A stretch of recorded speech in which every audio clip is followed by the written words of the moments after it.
వాక్యం వింటుంటే goose bumps వస్తున్నాయి. నేను ఫస్ట్ టైం ఇక్కడికి వచ్చాను. వచ్చినప్పటి నుంచి కూర్చున్న నుంచి లేవలేను, అంత మంచిగా అనిపించింది నాకు. ఇక్కడ 2 రోజుల కోడికలు మనిషిని ఆలోచింపజేసే విధంగా ఉన్నాయి. ఇప్పుడు ఆధునిక కాలంలో ప్రతి సమస్యకి పరిష్కారం దొరుకుతలేదు. అన్నగారు అన్నట్టు అసలైన గ్రంథము బైబిల్ని గనక చదివితే, దేవునికి సంబంధించిన మాటలు గనక వింటే పరిష్కారం వెతుకునే విధంగా మంచి అన్నగారు మంచి గంభీరంగా, అసలు నిద్ర వస్తుందేమో రాత్రిపూట మేల్కోగలుగుతామా లేదా అనిపించింది. కానీ చాలా శ్రద్ధగా 2 రోజులు సంతోషంగా అనిపించింది. ఇలాంటి మీటింగ్స్ మనకు ఇంకా చాలా చాలా అవసరం. ఎందుకు అవసరం అంటే సరైన వాక్య బోధన మనకు దొరకట్లేదు, వాక్యం కరువైపోతుంది. కాబట్టి మనకు స్వచ్ఛమైన వాక్యం మనకి ఇక్కడ BRIM సంఘంలో మనకు దొరుకుతుంది. కాబట్టి ఇలాంటి మీటింగ్స్ ఇంకెన్నో మనం జరుపుకోవాలని నాకు. 1.5 గంట వాక్యం విన్నాము, అసలు విసుగు లేకుండా సూపర్ వాక్యం చెప్పిన అన్నగారు.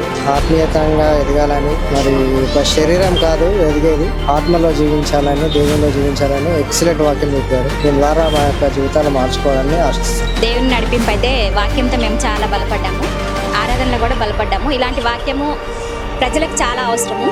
మరి అన్య జనాంగం నుంచి బ్రదర్ని ఎన్నుకున్నాడు దేవుడు.